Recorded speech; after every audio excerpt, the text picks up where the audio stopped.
بسم الله الرحمن الرحيم الحمد لله رب العالمين وصلى الله وسلم وبارك على عبده ورسوله الأمين نبينا محمد وعلى آله وصحبه ومن اهتدى بهديه واستنى بسنته إلى يوم الدين أما بعد السلام عليكم ورحمة الله وبركاته. It is an honor and a privilege for me to be here after 3 years, alhamdulillah. And I used to come here like once or twice a year or maybe more, and things have changed. People have changed.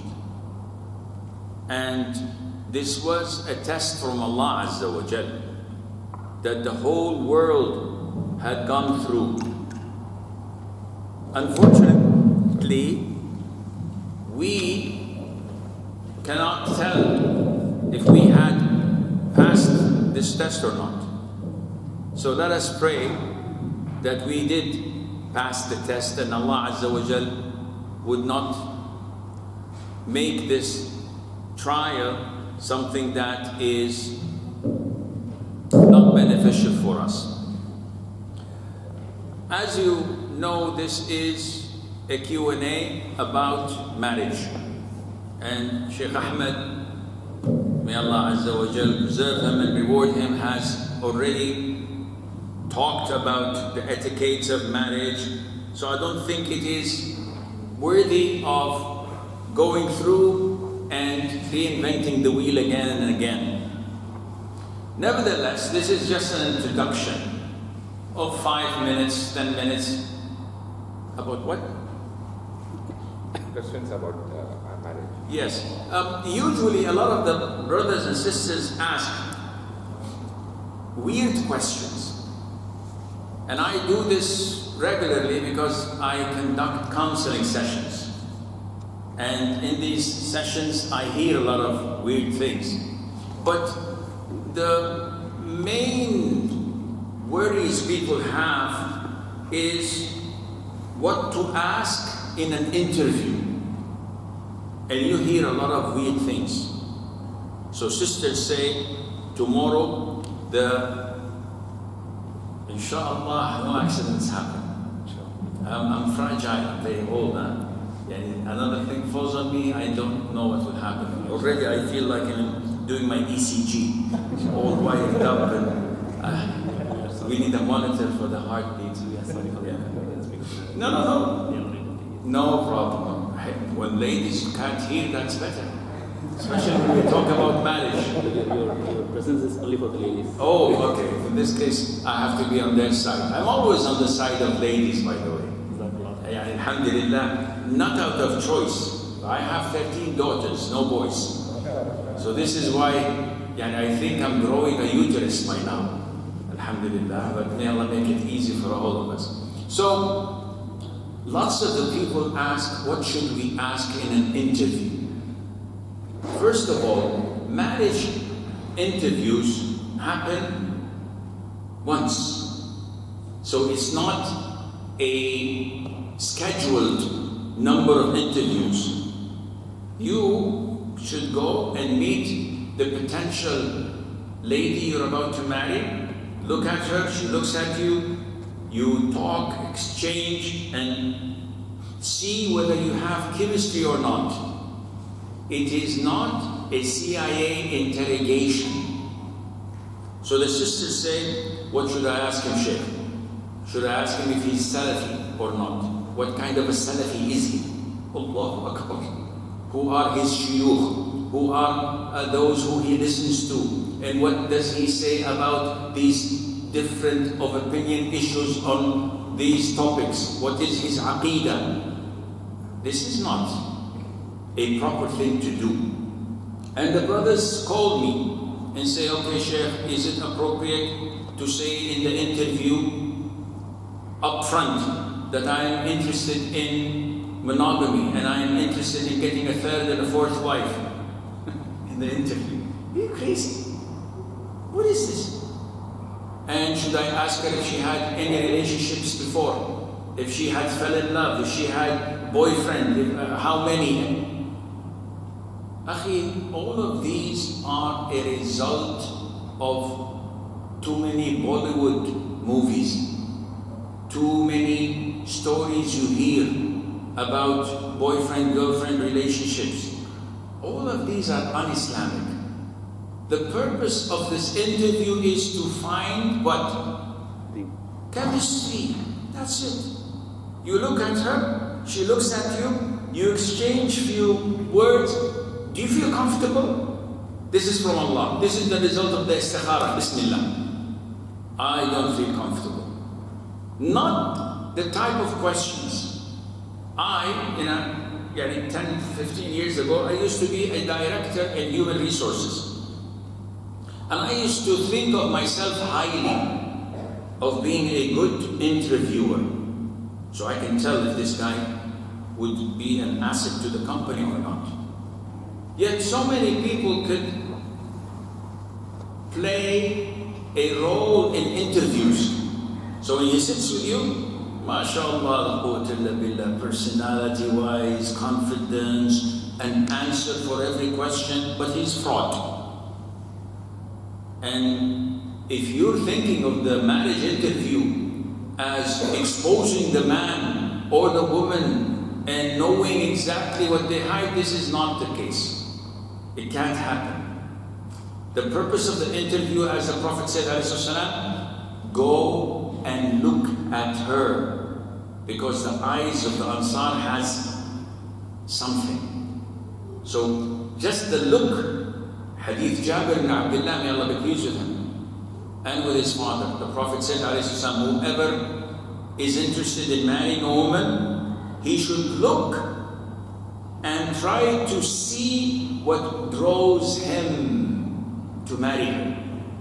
Jabir ibn Abdullah, whenever he wanted to marry a woman, he used to hide and not stalk, but to try to look at the woman from different angles so that the love of this woman would fall into his heart, and he goes on and proposes.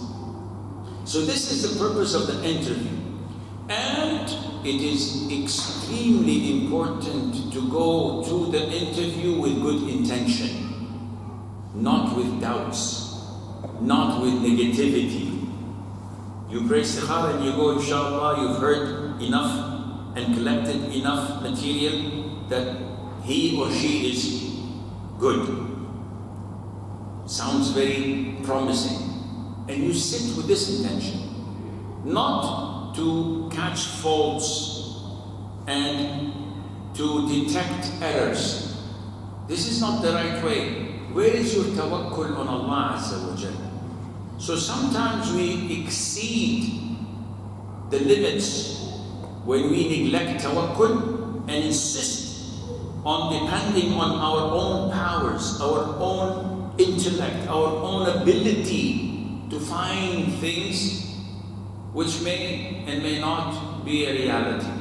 So have confidence in Allah, have positivity, and get into that interview with the intention that if she's good, Allah will make it happen. If he's good, Allah will make it happen. And all this depends on the intel you get before the interview.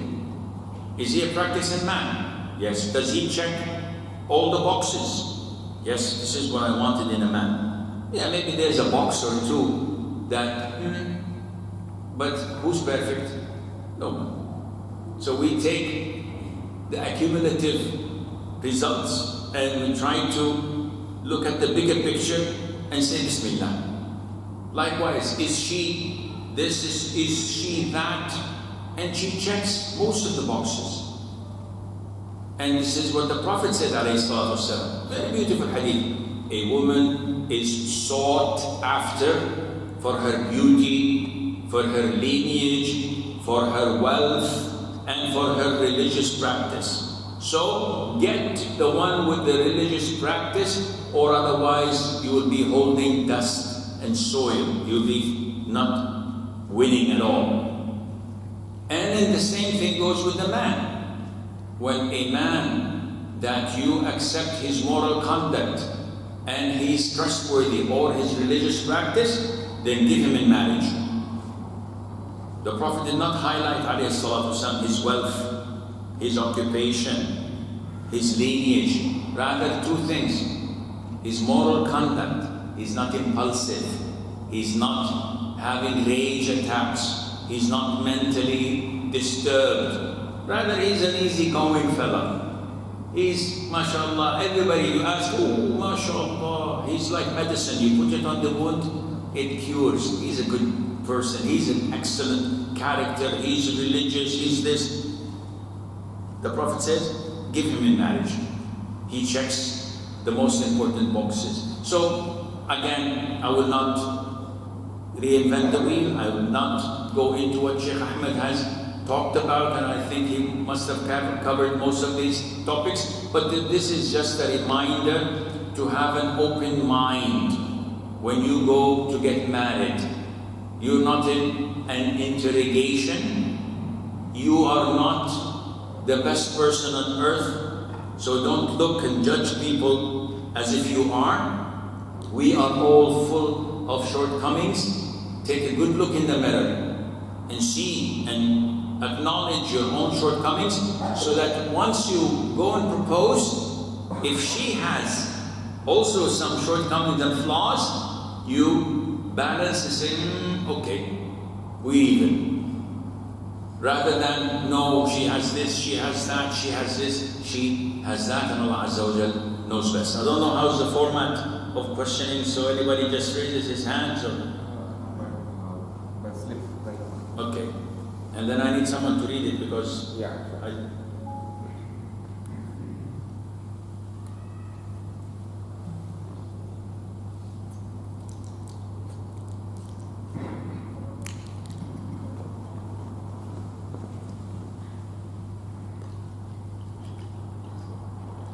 continue for 5-10 minutes.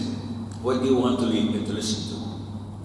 Don't have anything prepared. So, if I open another topic, it's going to be a longer topic. So, basically speaking, anything on what I have said, a comment you would like to ask? The gents? You discussed about the selection, how to select. What is happened after selection? How to maybe... Oh, this is a life story. After you do the selection, how to maintain happiness in a life, in a marriage, this requires a life story. Is this your question? This has to do with a number of factors. Okay, I made the right selection. She made the right selection. We got married. How can we live together in happiness? As you know, I do counseling sessions. What are the biggest problems in counseling sessions with the spouses? What are the biggest problems between the couples that come to me? Two things. And this is out of observation. I'm not a psychiatrist. People who come to me don't come for me for analysis and okay, just talk to me about your childhood. And they lie on a couch and for half an hour and say, okay, time's up. Next time, talk to me about your abuse, when you were abused and bullied. I don't do this. It takes 2-3 minutes. You can detect which is wrong in their life Islamically. And you put it to them in a plate. You want to take it, you want to take it. You don't want to take it, tough bananas. Go somewhere else. The main two problems in houses that cause hatred, enmity, and discord, maybe divorce, two things. One, lack of communication. He shouts, she shouts, and they can never hear each other. So when you are in a room of deaf people, how can they run a conversation? They can't hear each other. So if you don't know how to communicate, and sometimes I sit with the boy, with the man, and I speak to him for half an hour, for an hour. Well, this guy is Mr. Perfect. So sweet, so nice, so... I sit with the girl or the wife for half an hour, for an hour. Wow. That's a perfect woman. Put them together. He speaks a different language than she does. They cannot relate to one another. And the second biggest problem after lack of communication, disrespect. A house where a man does not respect his wife, a marriage where a woman does not respect her husband, especially in front of his children or his parents, this is a disaster. This is a time bomb. It's just waiting to explode. It can never go on. And the reason is that they're not following Sharia. Simple as that. What did the Prophet tell ﷺ men? How to behave with women, to take care of them, to respect them, to treat them as they should be treated in goodness, and to have mercy and compassion. Why? The Prophet said, because they are slaves in your homes. The Prophet described women as slaves in the men's homes. Why? Because the man has the power of divorce. So the woman is always afraid. She does something wrong and the man says, I divorce you. This is the biggest atomic bomb. A word that a woman avoids hearing even in movies. Why? Because it destroys the house. Does the woman have the right to say, I divorce you? No, it doesn't have any impact. Allah made divorce in the hand of the man because he's supposed to be someone who controls his emotions. And this is why she is described as a slave.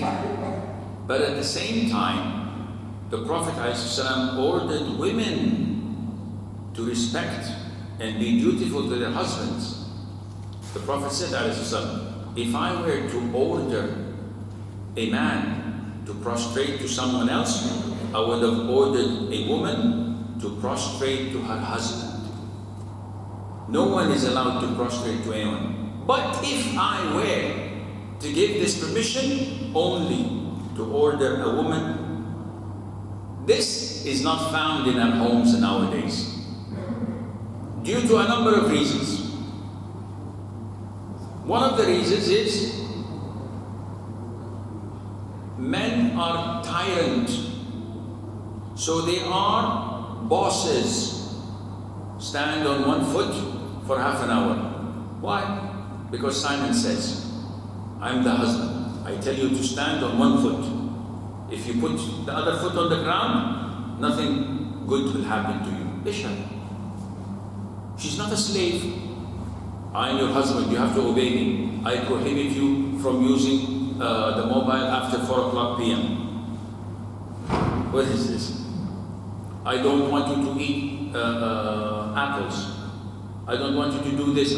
No, this is not marriage. This is slavery. You don't have the right to control her like this. And in the opposite thing, we have feminism. The women don't take anything from their husband. No, you don't have the right to say this to me. We're equal. What do you mean equal? Yes, we're equal. Men and women are equal. Okay. Last year you got pregnant, this year I'm going to get pregnant? Yeah, I don't understand. What do you mean by equal? There is no equality in Islam. This is a bold statement. There is no equality between women and men in Islam. There is fairness. Allah says in the Quran, chapter 3, وَلَيْسَ الذَّكَرُ كَالْأُنْثَى. And males are not like females. Allah negates equality. But there is fairness. She has rights, you have rights. She has responsibilities, you have responsibilities. This is why this imbalance that we have causes this friction in homes. They are unable to communicate. What do we mean by not able to communicate? When you start accusing others, pointing fingers, and not allowing yourself to be blamed for anything, how can we communicate? You did this, you did that, you did this, you did that. Okay, what did you do? This is not the problem. The issue is what you did. So you're holding me accountable and you exempt yourself from accountability? How can we communicate? In China, this Sheikh Hassani, you know Hassani, a great brother and a loved brother of ours. Sheikh Hassani says in China, they say when you point your finger at your opponent, remember that 3 fingers are pointing at you. So if I'm accusing you that you are this, you are that, 3 fingers are pointing at me, meaning that I also have faults. So when you want to communicate, always allow the other to speak. Allow them to defend themselves. What did the Imam al-Shafi'i say? May Allah have mercy on his soul.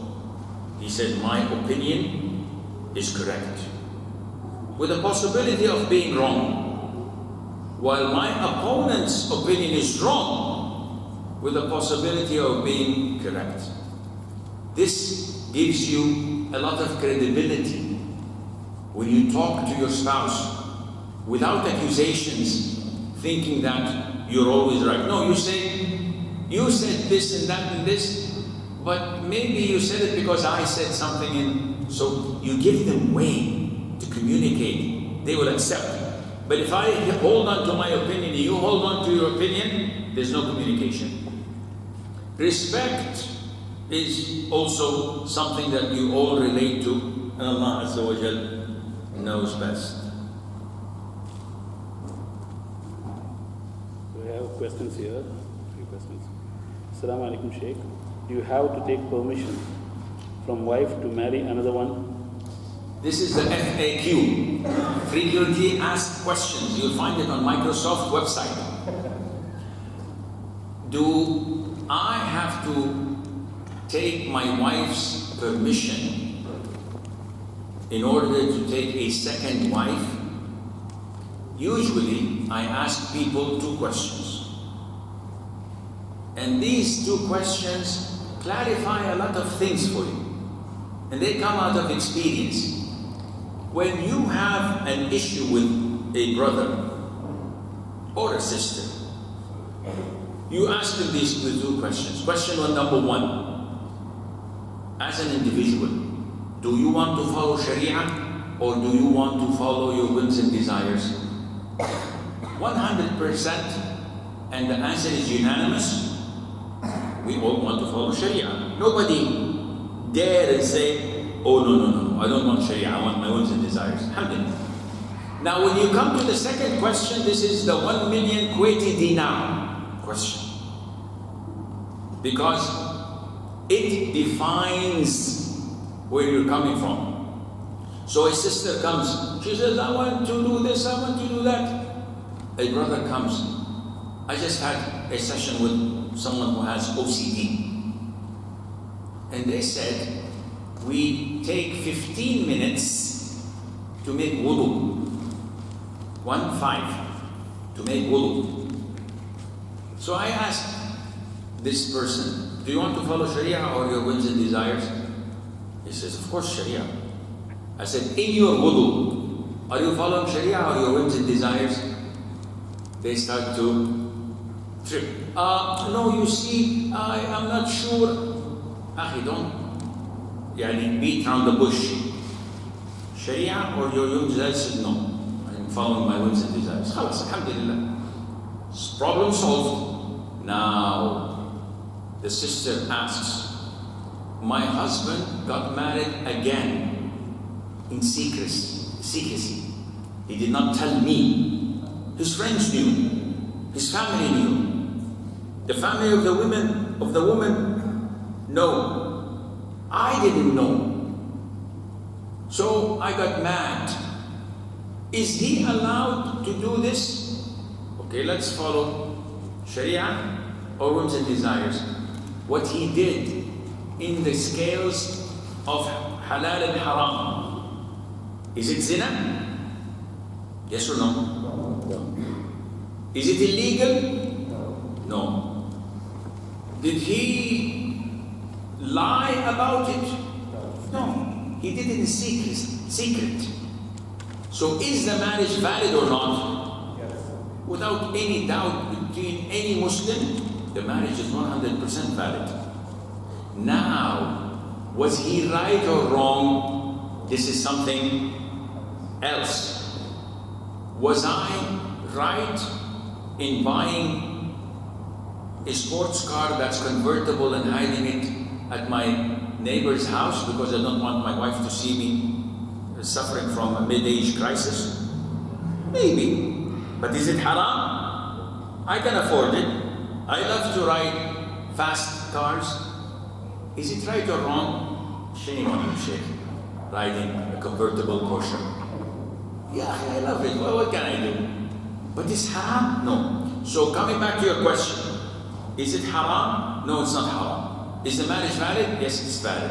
Is it right or wrong? I will tell you, definitely it's wrong. And you deserve all the consequences that will come afterwards. But because you don't think, you think of the moment. Hey, I'm gonna get a new toy. MashaAllah, tabarakallah. And then what? 2 months later, Sheikh, what can I do? Well, what? I got married, good for you. But now my wife is asking for divorce. Bad for you. What should I do? She says, either me or divorce the new wife. Okay, what did the new wife do? Nothing. What's her fault? What's her crime? Her crime, the only crime. Do you know what's her only crime? That she married someone she thought was a man, but he's not. When you come to this fork of the road and say, weeping, Sheikh, what can I do? I should give you a slap on the face, but haram. Islam forbids us from hitting the face. But I should give you something. If you are not a man enough to protect this poor woman you're married to, and for 2 months, 6 months, 1 year, you khalas, ditch her. Why? Because my first wife has 5 kids.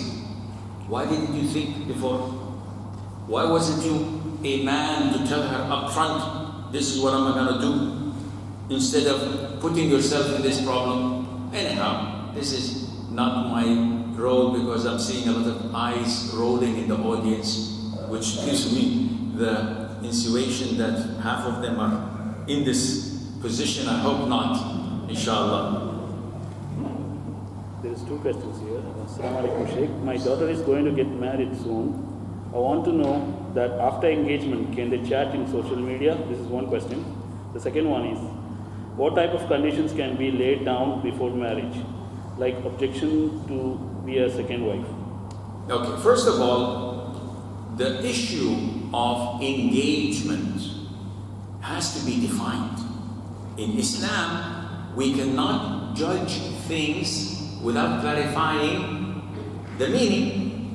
So if I say, what's the ruling on making interest?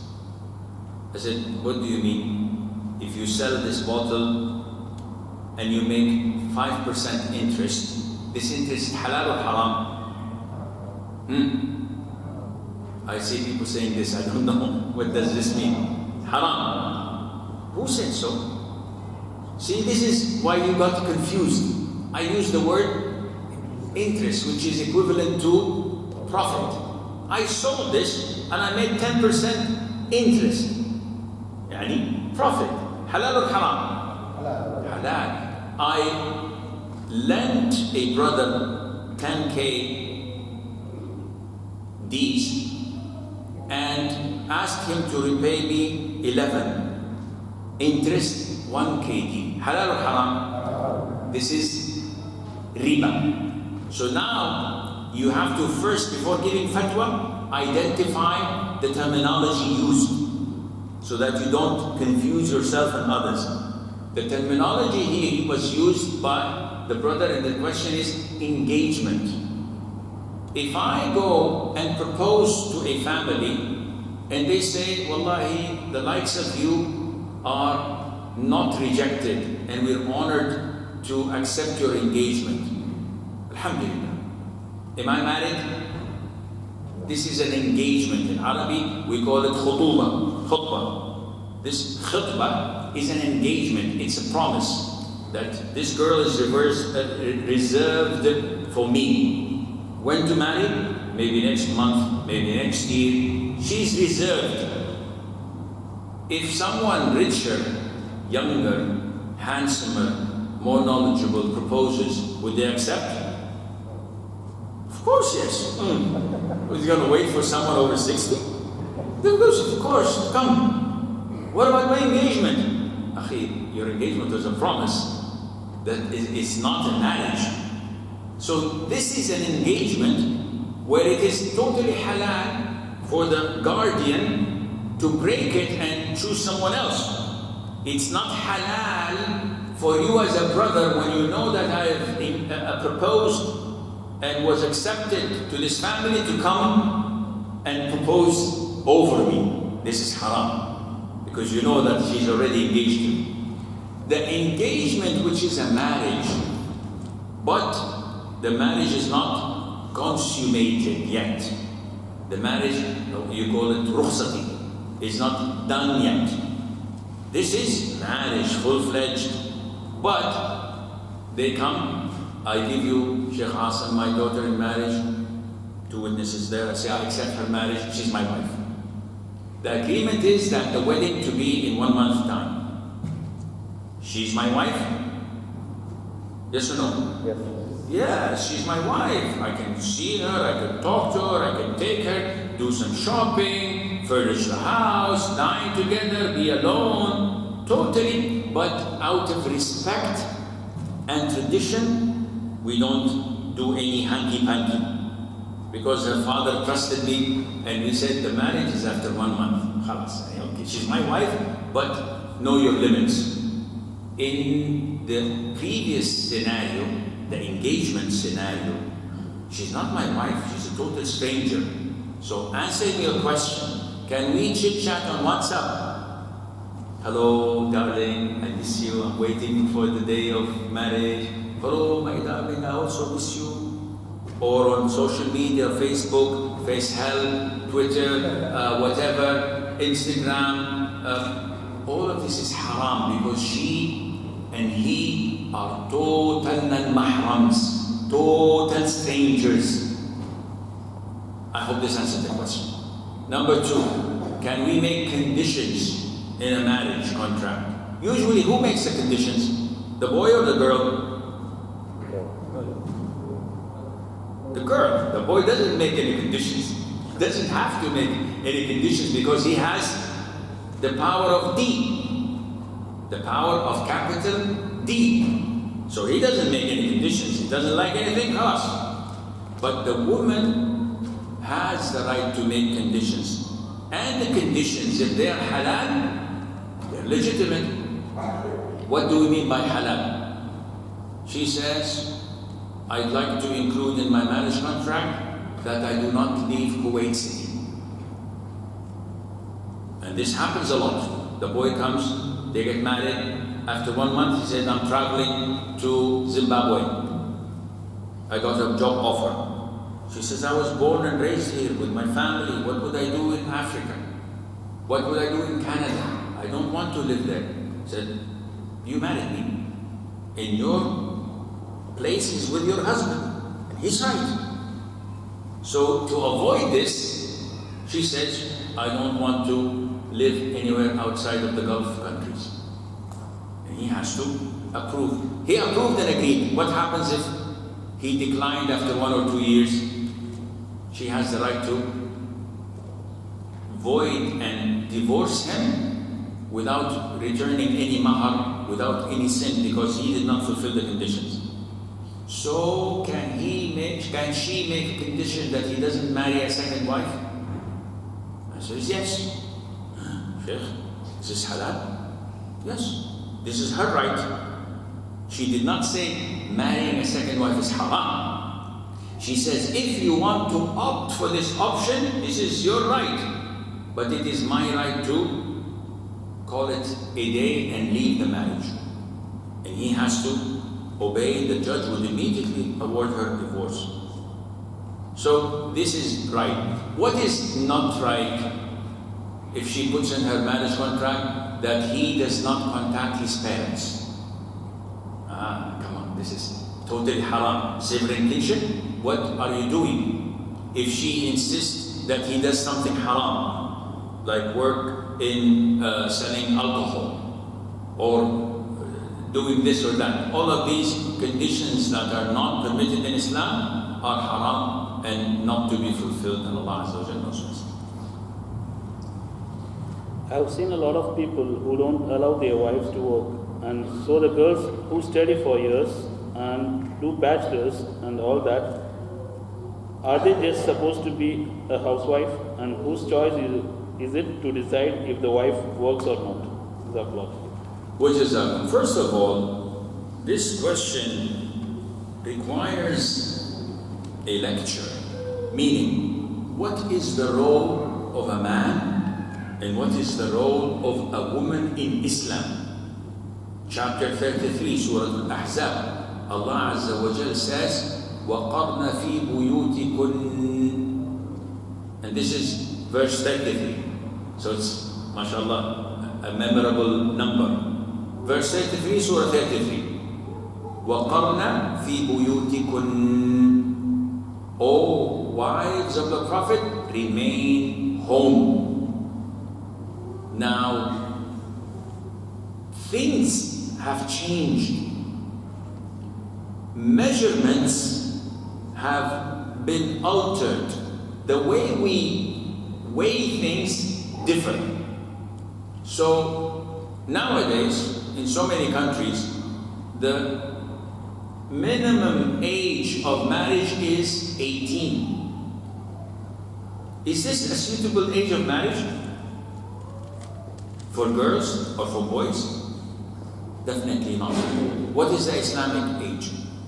There isn't any. So when you look at things from today's perspective, you start to doubt Islam. How is this possible? How is this even accepted? Because your means of measurements of right and wrong, they are different to what is right and wrong in Islam. Right and wrong in Islam is derived from what? Quran and Sunnah. Not your logic, not human rights. Therefore, when you come to an issue, and I got this recently, a brother came to me and he said that I have a daughter and she's 13. And she reached the age of puberty when she was 11. And she is, mashallah, a practicing, wise, intellectual, mature woman. And I want to get her married. But it's against our country rules. What to do? Now, if you stop people from halal means, what will happen? You're opening venues of haram. So, this is something that you have to think, not out of the box. You have to put them back in the box again. This is Sharia, Quran and Sunnah. Therefore, when you look at the issue of women working, is this the norm? It's not the norm. Is it against Islam? Of course not. Islam never said that women should not work. But now it's in reverse.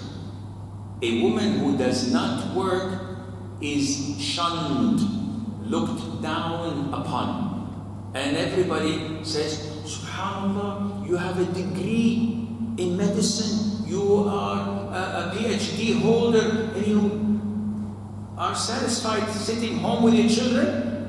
As if she's doing a crime. And this is the abnormality. Islam permits a woman to work, providing the conditions are fulfilled. Number one, that the man, the husband or the father approves of it. He's the guardian. Number two, that the work and job is halal. Number three, that there is no haram environment.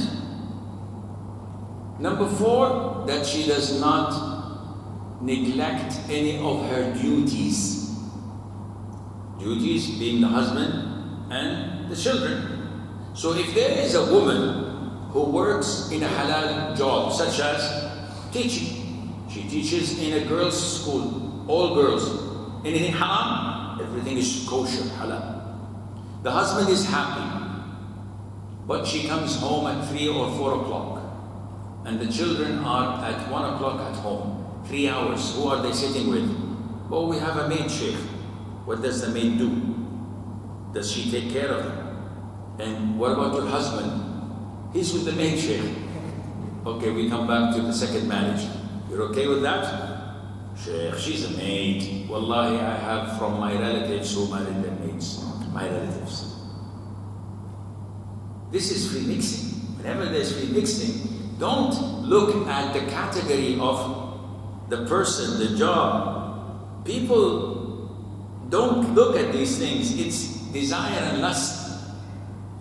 With Allah for protection and to protect us and to keep us away from these things. So, if these conditions are fulfilled, be my guest.